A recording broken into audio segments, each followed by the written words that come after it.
Okay, I want to be really respectful of everyone's time here, so thank you very much for attending this afternoon. We're working on just one technical issue, trying to get our presentation up on Zoom. And while we're doing that, I am going to just start us off.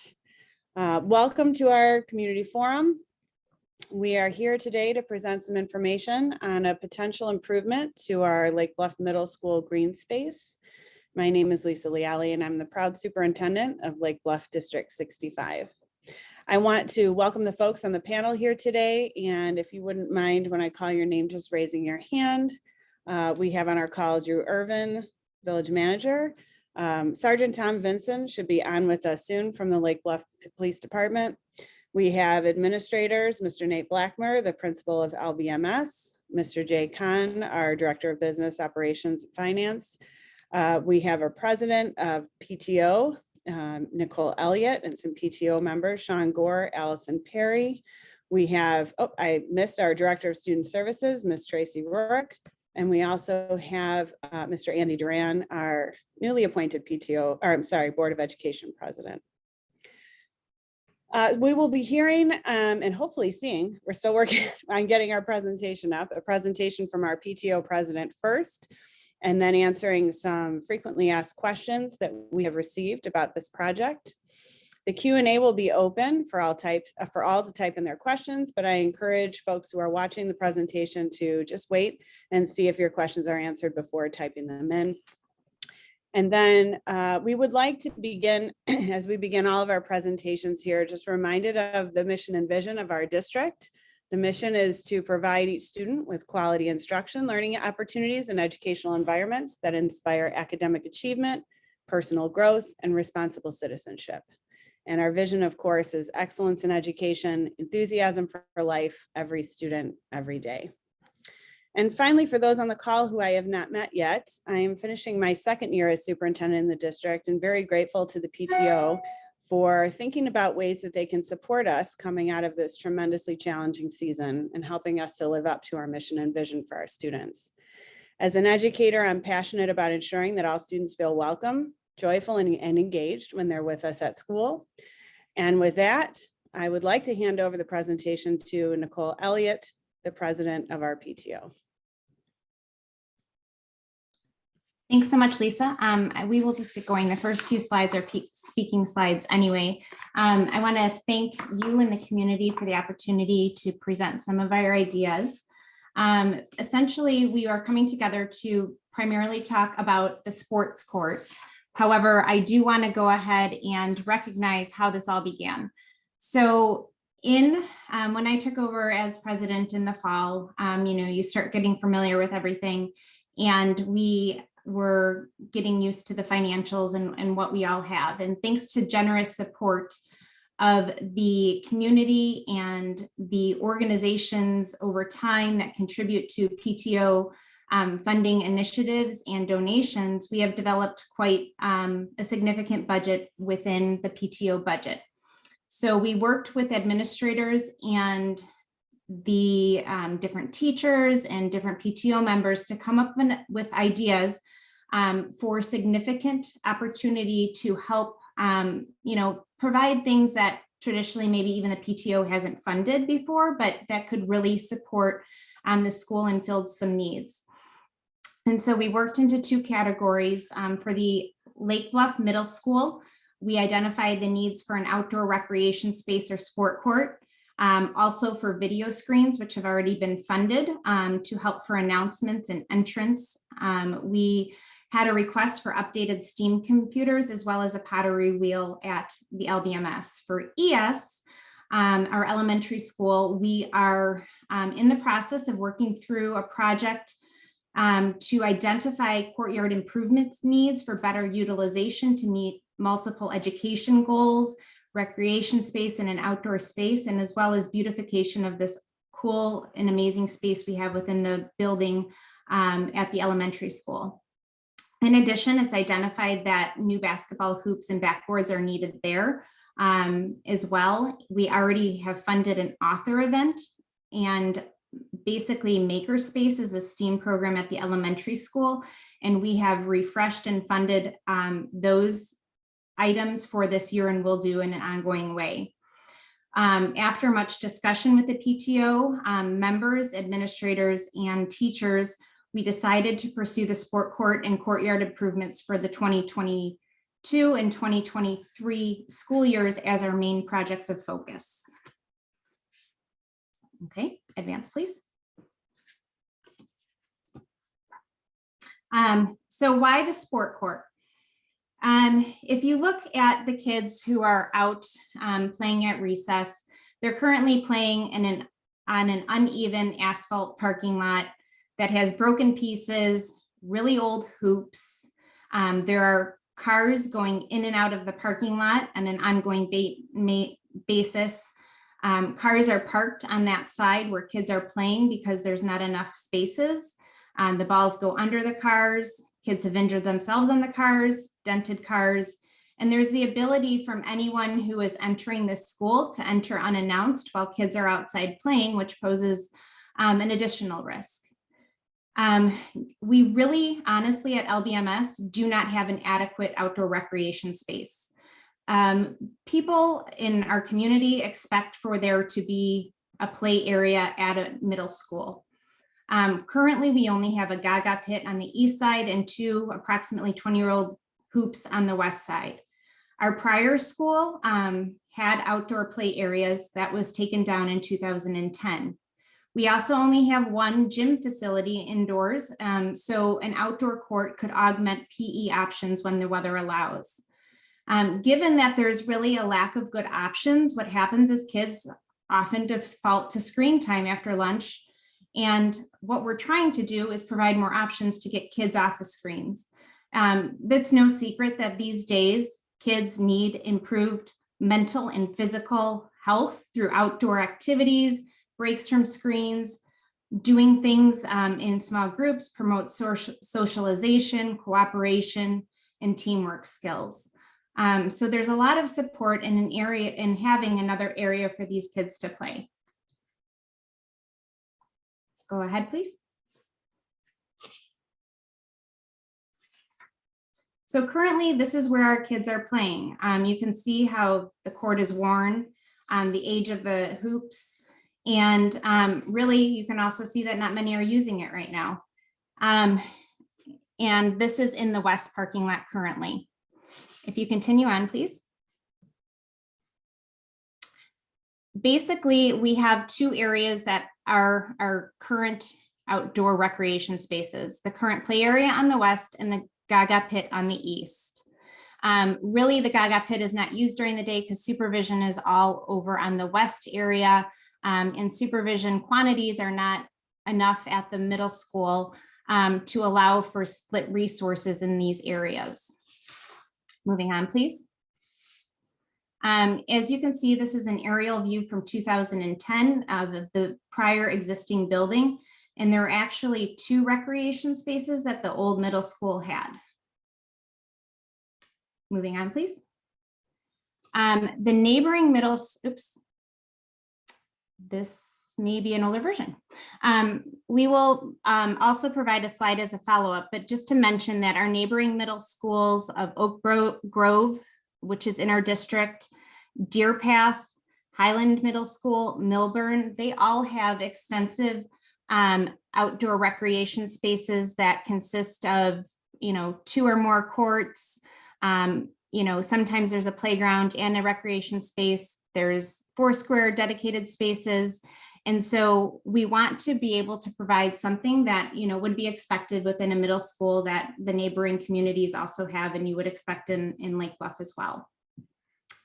So in focusing on this objective of identifying the desire to move forward with a sport court, we really began after the new year in just understanding what it would take. Could we potentially afford this project as a PTO, as the PTO will be fully funding it? And so we basically had informal discussions within the PTO, with the village. We involved and have as a partner White Engineering, who did the renovation of the middle school as well as the elementary school. We have talked to vendors for sport courts, teachers, parents, the school board members have been involved all along as well. And so just having these initial discussions of what would be helpful to have, initial location options, what type of amenities should this court provide. Then in early March, vendors came to LBMS to evaluate the location options and to survey the land and basically provide quotes. These proposals were not received until the end of the month in March of 2022. Then a lot of April has been, providing the estimates and the proposals to the broader PTO group, administration, teachers, and saying, okay, here's what it is going to take. Here's the cost. There's a cost element of the court, and there's a cost element from the engineering perspective and the landscaping, et cetera. So we decided as a PTO, given these costs, and it's not just a simple court, and it does require these other things, and it's going to take a little bit more money than we felt, than we originally thought. So we're like, okay, we've got the sport, we've got the upcoming spring social. Maybe we can raise additional funds so we can fully provide all the amenities that we would hope for in this sport court. So that is when we decided to tie the sport court to our spring social. Then, with some initial feedback coming in and people understanding that this might be a project that we're looking at, myself, along with Dr. Leali, we sent a letter to the neighbors informing them of initial information and the invitation to attend this community forum. And here we are today. Moving on, please. So what have we essentially found to date? Again, we want to fully fund this project by the PTO. And so what we've gone out is we've found a size that we feel could, meet the needs that have been conveyed by the administration and teachers, and also be within budget. And we want to make it, blend with the surrounding elements, and also provide a safe alternative and enhance the goal of providing an outdoor recreation space for our middle school students. So it will be green to blend with the grass. Final colors have not been determined, but our goal is to make it as neutral to the surrounding areas as possible. We're going to limit the hardscape. Initial information from the engineers indicates that we don't need to do any formal walls, and we can just blend it and grade it within the scope of the actual grass itself. There will be no permanent lights or speakers. It will be 1.5 courts to 2 courts. It's going to be around roughly 6,500 to 8,000 square feet total. The initial proposal was for this exact size of 60 by 108, but we want to also understand that that could be deviated from as we further scope this project, because we are in the early stages. This size is approximately 8% of the green space in the east lot, which is 81,200 square feet. If we also consider the west spot, the west area, which we are doing and we'll speak to in a second, that is the majority of that space, and there are some drainage considerations over there. It will have no lights, no permanent lights, no permanent speakers, and it's also going to have lines for foursquare, pickleball, badminton, and basketball, as those have been the needs communicated, from Nate and polling the students as well. While it will be lined for pickleball, the pickleball nets will just be brought in for PE purposes and stuff. So it's not something that's going to be out there permanently, for after hours community use or anything. It absolutely must be accessible and ADA compliant.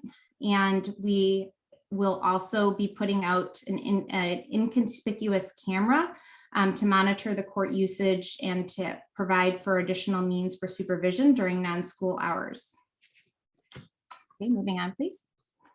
So this is just an initial rendering, and it's our best guess at this time.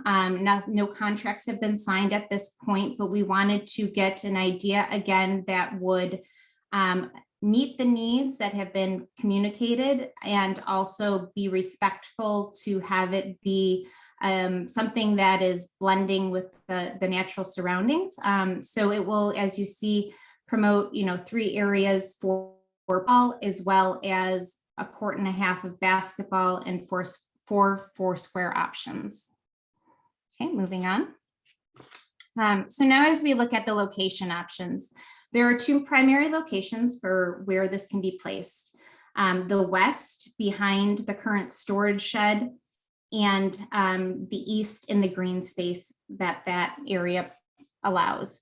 So the west, there are some opportunities there, but we do know that there's underground drainage that exists from when the renovation to the school occurred. And that ground stays very wet because it's close to the wetland area between LBMS and Sheridan Road. The location outside is far from the gym, which is that gray area that you see in this image. And in order for people from PE to access this area, they're going to have to go through classroom areas, and that could potentially be quite disruptive to ongoing academic classes. In addition, it would require the installation of additional drainage if this location is chosen. And there is not much additional land in that location for other activities such as football, throwing a baseball, even adding the Gaga pit over there. And you're also, the maintenance shed is a pretty permanent structure, and that would not be able to be moved. And so that also prevents, ease of use through the parking lot. In the east grass area, the main thing is it's out of the parking lot. So you're shielded a little bit by the building, and it addresses the safety concerns that were identified in being away from cars and limiting, unannounced access over there. It will also allow for multiple activities to occur at recess. The Gaga pit can remain in the same location and get increased usage, as well as the fields in that area. Then also supervision would be easily done in this one location on the east side during recess. And, really this is the opportunity to use this land that the school continues to pay for an appropriate use for a school.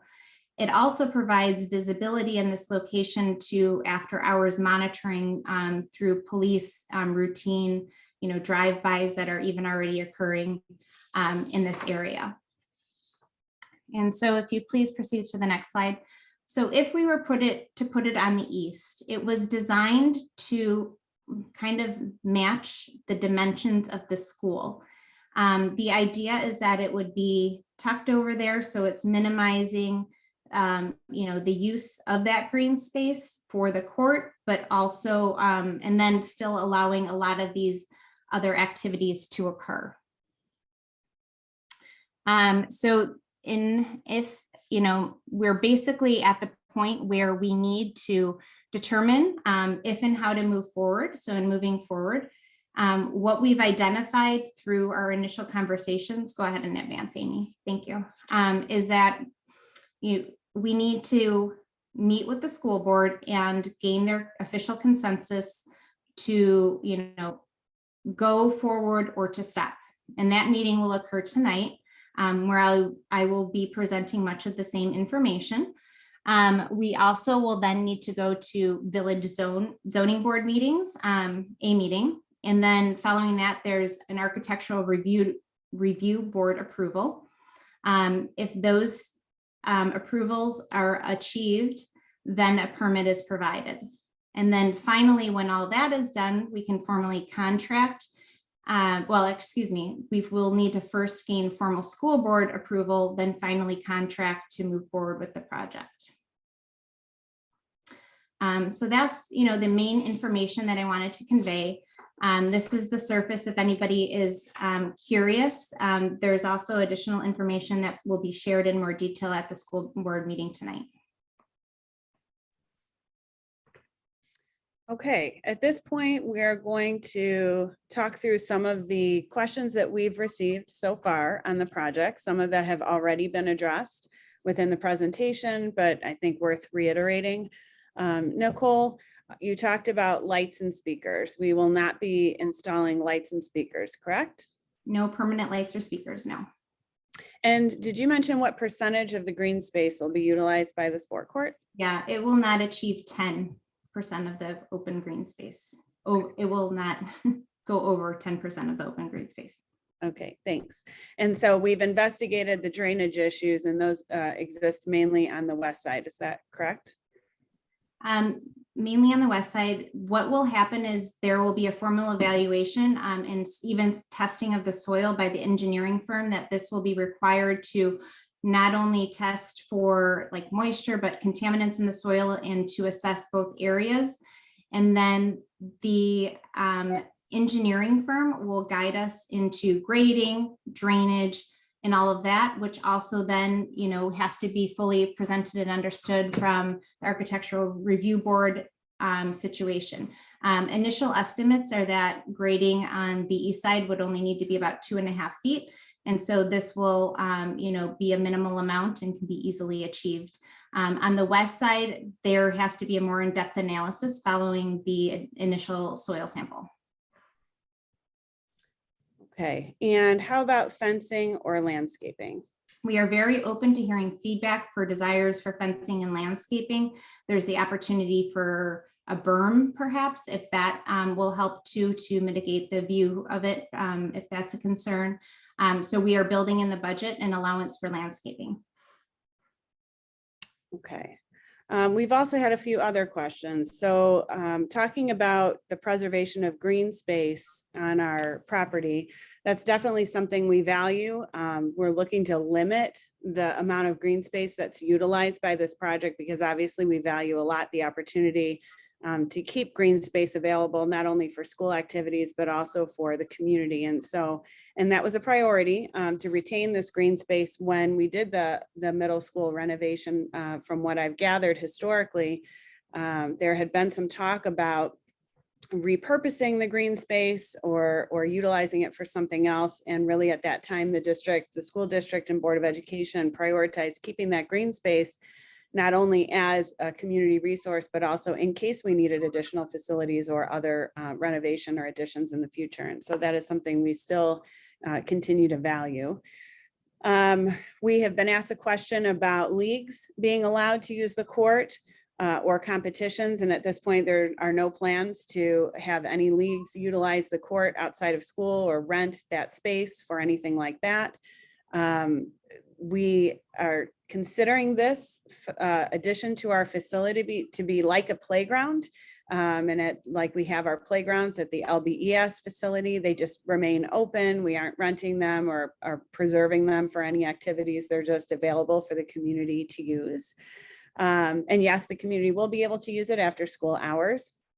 And at this point, most of our community facilities like that are sunrise to sunset. So we had some questions about surveillance that some members of the administrative team and potentially the police department can help us with. Sergeant Vincent, nice to see you. Thanks for joining us.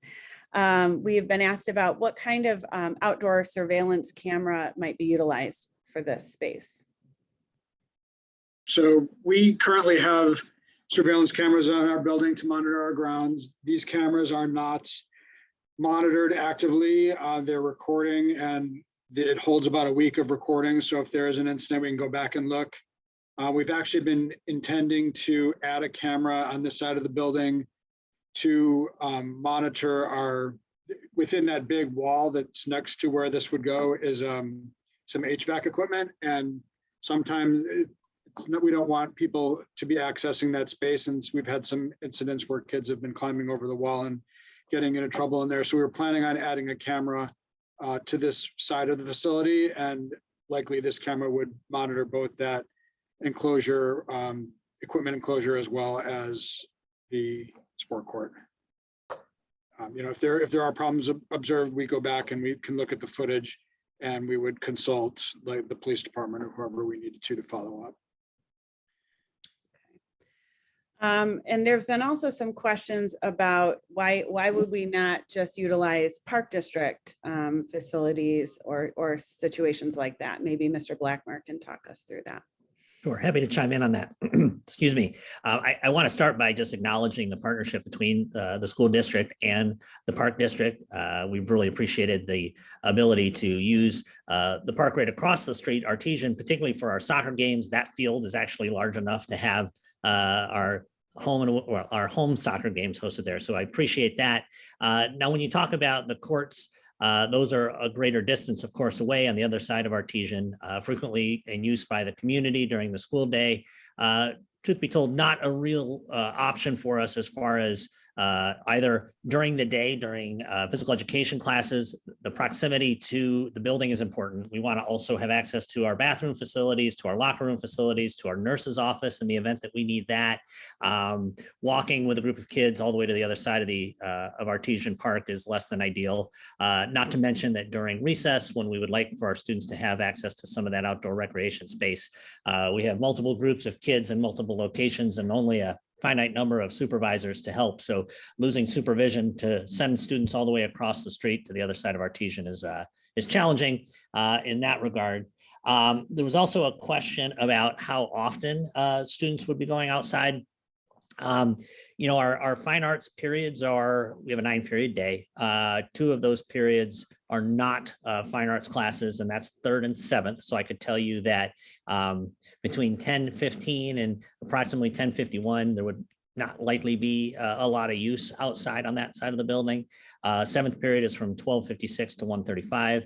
Also a time when you might not expect to see kids from PE classes utilizing that space.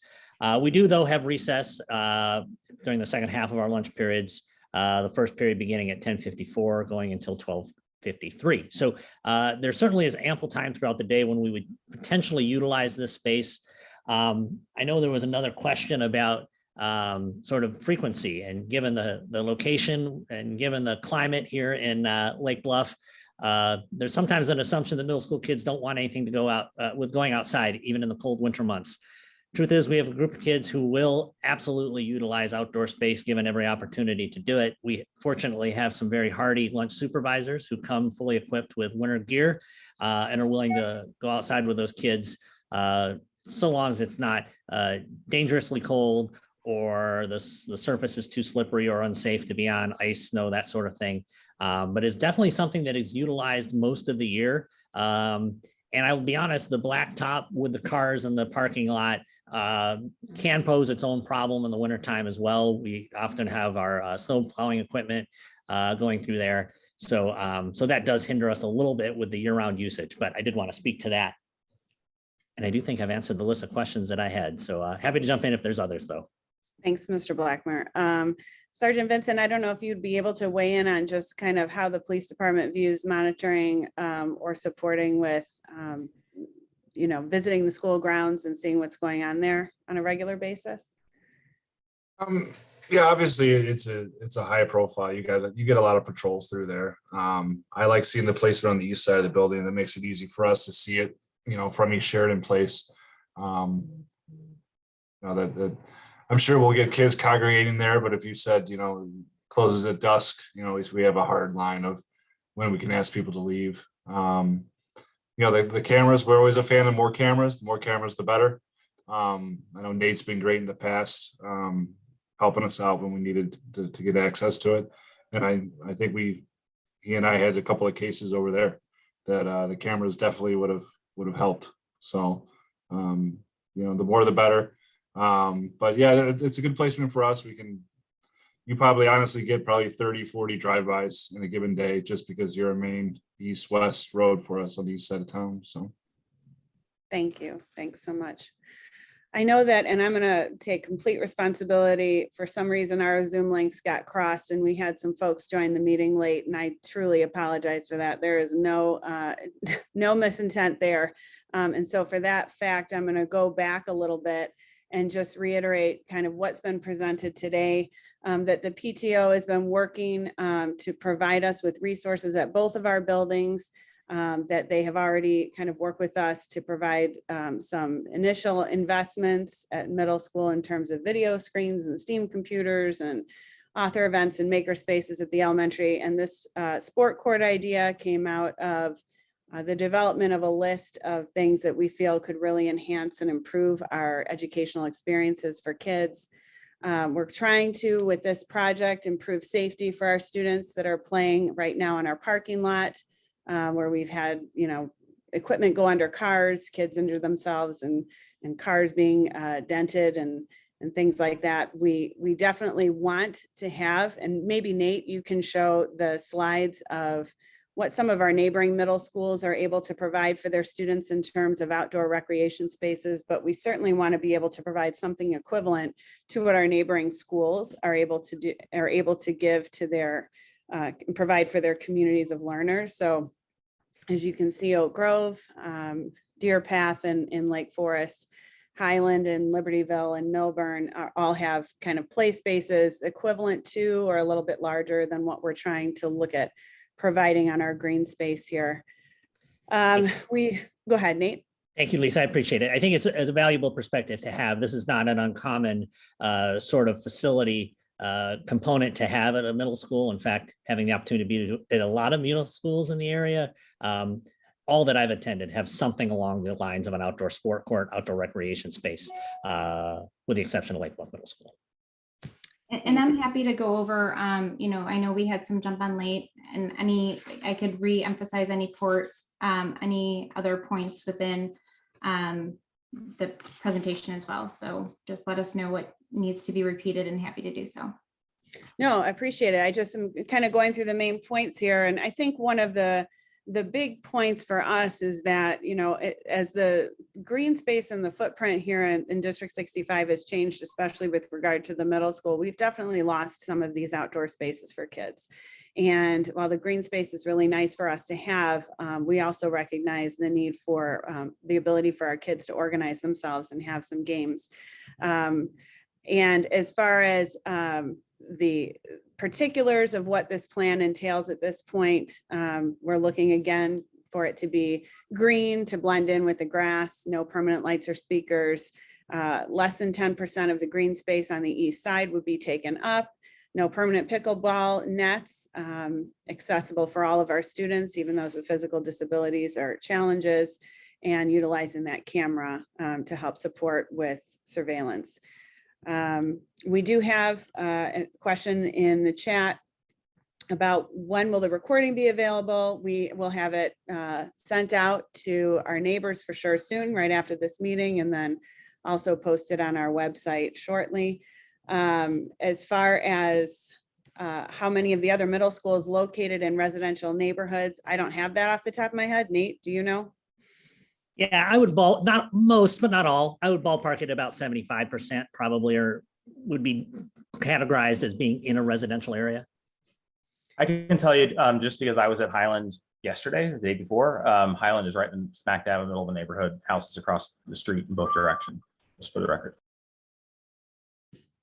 And I think it's also important to remember that, 12 years ago, we had such facilities as well. So I think that the fact that there is much more occupying that space, and we're going to keep much more green space than, we had previously, and achieve the mission of providing an outdoor recreation opportunity for the students. I think, we're trying to balance a lot of things here. We have a question in the chat about mitigating noise. I know that some of our close neighbors are nervous about noise being generated from the activities during the school day. And that's, obviously something just to give some history, the Board of Education is concerned about being good neighbors to the folks that live right next to us at Lake Bluff Middle School. I know that Mr. Blackmer and Mr. Jaxie are constantly watching to make sure that we are not creating a disturbance. We also know that our teachers are working really hard to engage kids in really fun and effective physical fitness. We currently have basketball on our property. We We know that pickleball might be a little bit more noisy. This is why we want and intend to not have pickleball available after school hours. I know from being here after hours that we definitely have community members that utilize that space with dogs and play groups and things like that. So I don't know exactly what this would look like, in terms of community engagement or how many folks would be utilizing it after school hours. And that's something that we can work through as we see the utilization if this is approved. I also want to reiterate that tonight's board meeting is an opportunity for the community to come out, hear this presentation again, provide public comment. The board is going to be giving consensus tonight, not a formal approval, but consensus to move forward with figuring out more of the logistics or planning on this or not. I'm not sure how that will go. This will be the first formal presentation to the board. We have certainly tried very hard to capture the questions that we've received. We have the Google form out for the community to give their input. We have received about 15 responses from community members at this point, many of them positive, hoping that this goes through, some of them detailing some of the concerns that we have tried to address on this meeting as well. Members of the PTO or Drew Irving, I don't know if there's anything you'd like to contribute before the meeting closes up here. I had one issue just to bring up really quickly, if that's all right. Of Lisa. course, thanks, Drew. So just for the record, and shame on me for not making this clear to Nicole, but procedurally, there's actually one more step, as if 2 steps weren't enough for the school district. They actually have to go through the village board, those 2 advisory bodies that Nicole mentioned. The zoning board is actually the Joint Plan Commission Zoning Board of Appeals, and then the Architectural Board of Review.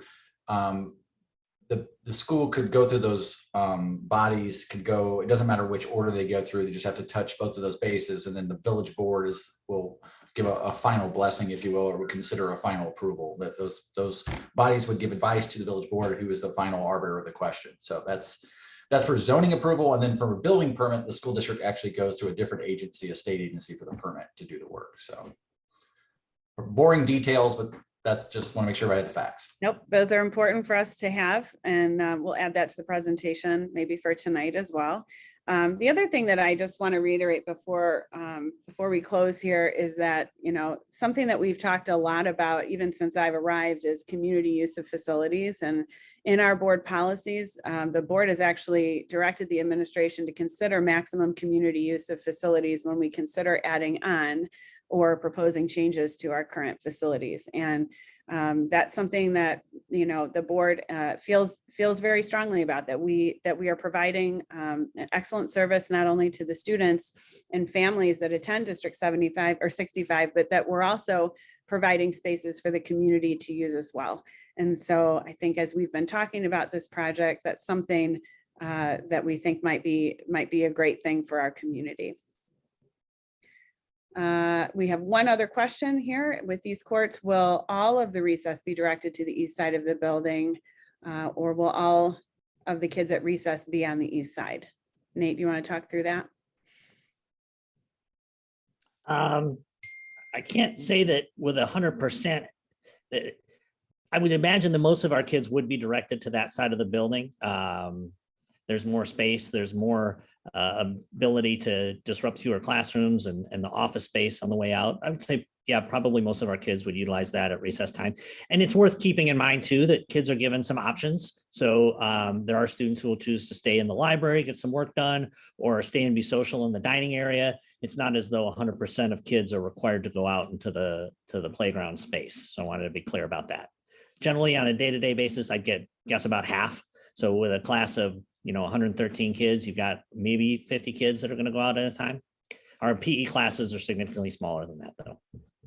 Thank you. Yep. No worries for being late. That's on me for the confusion about the Zoom link. In terms of neighborhood input on the project, this is a first step in getting some community information out, and we're keeping the Google form out there to have people provide their input, give us more feedback. We certainly have been receiving emails from folks with questions, and we take all of that into consideration. If we move forward, if the board decides tonight that this is something they would like the PTO to continue to plan for and investigate, then there will be probably aspects of this project that will need more input than others, maybe potentially around landscaping or other issues like that. We would be able to provide some opportunities to give for our neighbors to give us input.